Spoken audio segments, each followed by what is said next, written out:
এই পৃথিবী থাকার জায়গা নয়। কিয়ামতের সময় আল্লাহ তাআলা মালাকুল মাউতকে বলবেন সবার রূহ কবজ করে ফেলো, সবার, কেউ থাকবে না, সবার রূহ কবজ হয়ে যাবে। আল্লাহ মালাকুল মাউতকে বলবেন, মালাকুল মাউত কি অবস্থা? বলবে সব শেষ। মাইয়াবকা, কে বাকি? মালাকুল মাউত বলবে জিনেরা বাকি, যাদেরকে দেখা যায় না। আল্লাহ বলবেন জিনদেরকেও শেষ করে ফেলো, রূহ কবজ করো। মালাকুল মাউত আজরাইল জিনদের রূহ কবজ করবে।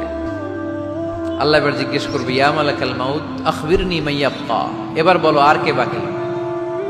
মালাকুল মাউত বলবে, আল্লাহ মানুষগুলো সব শেষ, জিনগুলাও শেষ, এবার বাকি ইবলিস শয়তান, ইবলিসরেও শেষ করো, ইবলিসও শেষ। আল্লাহ আবার জিজ্ঞেস করবেন, ইয়া মালাকাল মাউতি মাইয়াবকা, আর কে বেঁচে আছে বলো?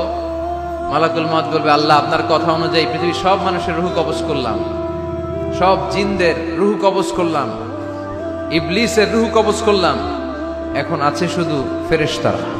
আছে কারা? যাও ফেরেশতাদের রূহ কবজ করো, ফেরেশতাদের রূহ কবজ হয়ে যাবে। এবার আল্লাহ জিজ্ঞেস করবেন, ইয়া মালাকাল মাউত আখবিরনি মাইয়াবকা। মালাকুল মাউত বলবে, আল্লাহ আপনার কথা মতো ধরে ধরে সব শেষ, ফেরেশতাও শেষ, 4 জন ছাড়া। কয়জন ছাড়া? জোরে বলেন, কয়জন ছাড়া? ইসরাফিল, জিব্রাইল, মিকাইল, আজরাইল। আল্লাহ এই 4 জন আমরা বাকি। আল্লাহ বলবে, যাও ইযহাব ইনতালিক ইলা জিবরিল ওয়াকবাদ রূহা, জিব্রাইলের রূহ কবজ করো। ইযহাব ইলা ইসরাফিল ওয়াকবাদ রূহা, ইসরাফিলের রূহ কবজ করো। ইযহাব ইলা মিকাইল ওয়াকবাদ রূহা, রূহ কবজ করো। ওই 3 ফেরেশতাও শেষ। এবার আল্লাহ তাআলা জিজ্ঞেস করবেন, ইয়া মালাকাল মাউত আখবিরনি মাইয়াবকা, হে মালাকুল মাউত আর কে বাকি আছে বলো? মালাকুল মাউত বলবে, আল্লাহ আপনার কথা মতো মানুষগুলো শেষ, জিনগুলো শেষ, ইবলিস শেষ, আমার বাকি 3 ভাই ইসরাফিল, মিকাইল, জিব্রাইলও শেষ, শুধু আমি, শুধু আমি। আল্লাহ বলবেন, কেউ নাই? মালাকুল মাউত বলবে, না আল্লাহ কেউ নাই। এবার আল্লাহ তাআলা বলবেন, মালাকুল মাউত তুমি তো সবাই রে মারছো, এবার তুমি মরো, এবার তুমি মরো, তুমি মরো। শোনার সাথে সাথে মালাকুল মাউতের কাঁপুনি ছুটে যাবে, খিঁচুনি এসে যাবে ভয়ে। আল্লাহ বলবেন, কাঁপুনি দিয়ে তো লাভ নাই, কারণ কুল্লু নাফসিন যায়িকাতুল। রব্বুল আলামিন বলবেন, মালাকুল মাউত কেঁদো না, এটাই দুনিয়ার বিধান, আমি আল্লাহর দেয়া বিধান, এটাই জন্মালেই মরতে হয়। যাও, জান্নাত জাহান্নামের মাঝখানে একটা জায়গা আছে, জায়গাটার নাম হলো আরাফ। এই আরাফের মধ্যখানে যে দাঁড়াও, ওখানে যে মালাকুল মাউত কাঁপতে থাকবে। মালাকুল মাউত বলবে, আল্লাহ সৃষ্টির শুরুতে যদি জানতাম, সৃষ্টির শুরুতে যদি জানতাম সবাইকে মৃত্যুদান করার পরে, রূহ কবজ করার পরে আমাকেও মরতে হবে, তাহলে এই কঠিন দায়িত্বের ব্যাপারে আপনার কাছে ক্ষমা চাইতাম। আজকে আমারও যে ভাগ্য বরণ করে নিতে হবে সৃষ্টির শুরুতে, আমি এটা কল্পনাই করতে পারিনি।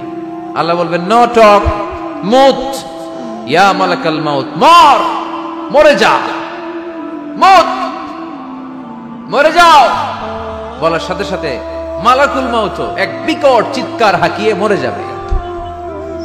মালাকুল মাউতের চিৎকারটা সেদিন এত ভয়ঙ্কর হবে, বিষ্ণু ঈসা ইসলাম বলেন, ওই চিৎকারের আওয়াজ যদি পৃথিবীর মানুষেরা কান দিয়ে শুনতে পেত, তাহলে কিয়ামত সংগঠিত হওয়ার জন্য আলাদা করে ইসরাফিলের সিঙ্গার প্রয়োজন হতো না।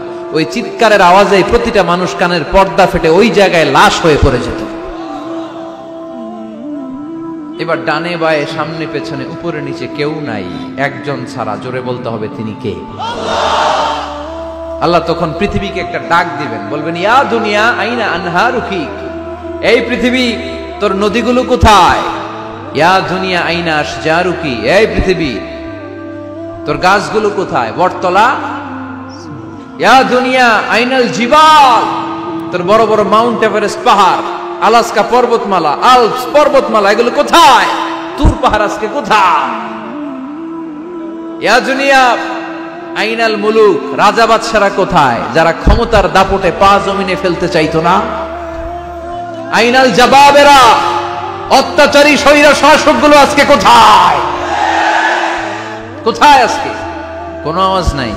আল্লাহ তখন হুঙ্কার দিয়ে বলবেন, লিমানিল মুলকুল ইয়াউম, who belongs the kingdom today. Allah চিৎকার দিয়ে বলবেন, আজকে ক্ষমতা কার?